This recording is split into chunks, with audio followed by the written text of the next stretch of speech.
Hi all. இன்றைக்கி நம்ம என்ன பார்க்க போகிறோம்? நண்டு கிரேவி பார்க்க போகிறோம். எப்படி செய்கிறதுன்னு பார்க்கலாம் வாங்க. நான் ஃபஸ்ட் நண்டை வாங்கிட்டு வந்து நல்லா சுத்தமாக க்ளீன் பண்ணியிருக்கேன். கொஞ்சம் க்ளீன் பண்ணி வச்சதையும் உங்களுக்கு காட்டுறேன். அப்புறம் இந்த நண்டையும் நான் ஃபுல்லாக க்ளீன் பண்ணிட்டேன். இது ஸ்பெஷலாக எங்கள் அம்மா எனக்கு சொல்லிக் கொடுத்தது. இது கேரளா ஸ்டைல் நண்டு கிரேவி தான் சொல்லி கொடுத்துருக்காங்க. இதுக்கு தேவையான பொருட்கள் என்னென்னு பார்க்கலாம்.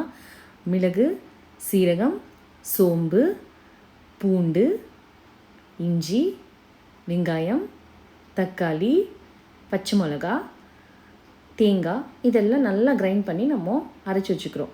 அப்புறம் சின்ன ஸ்பூன் மஞ்சள், அதுக்கப்புறம் நம்ம வீட்டில் தயார் பண்ண குழம்பு மசாலா தூள் அது 2 ஸ்பூன் இதையும் போட்டு நல்லா விழுதாக அரைச்சி வச்சுக்கலாம்.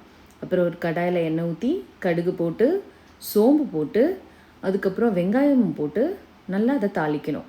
தாளித்த பின்ன நம்மளோட இந்த நண்டு கிரேவி மசாலாவை எடுத்து அதில் ஊற்றிட்டு நல்லா அதை கிளறி விட்டுட்டு கொஞ்சம் கூடுதலாக தண்ணியும் விட்டு உப்பு போட்டு தேவையான அளவு உப்பு போட்டு நல்லா நம்ம அந்த மசாலாவை நல்லா கிளறி விட்டுட்டு ஒரு 5 மினிட்ஸ் 10 மினிட்ஸ் அதை நல்லா நம்ம கொதிக்க விடணும். அந்த தண்ணியாக இருக்கிற இது வந்து நல்லா கிரேவி ஆகிற வரையும் கொதிக்க விட்டுட்டு அதுக்கப்புறம் இதில் நம்ம நண்டு போட போகிறோம்.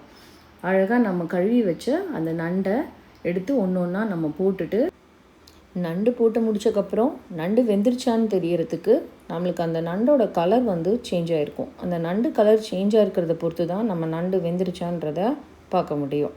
ஸோ நம்ம அது வரையும் 10 மினிட்ஸ் கொதிக்கட்டும். ஒரு தட்டை போட்டு மூடிடலாம். மூடி வச்சுட்டு நல்லா நண்டு கொதிச்சாதான் அந்த சாறு ஃபுல்லாக அந்த நண்டில் ஏறி அந்த நண்டுக்கான டேஸ்ட்டே ஃபுல்லாக வந்திருக்கும். ஸோ இதுக்கு வெயிட் பண்ணுவோம்.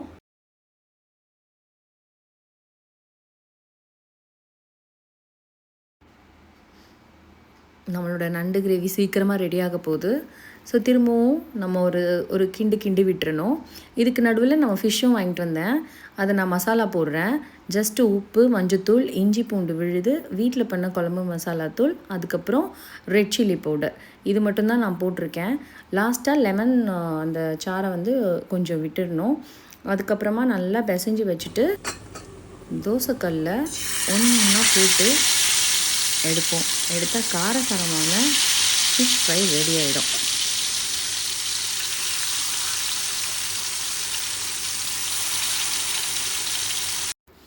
இன்றைக்கி எங்கள் வீட்டில் லன்ச் மெனு இதுதான். நண்டு gravy, fish fry, egg omelette. நான் பண்ண இந்த லன்ச் ரெசிபி உங்களுக்கு பிடிச்சிருந்தா please subscribe my channel. Thank you all.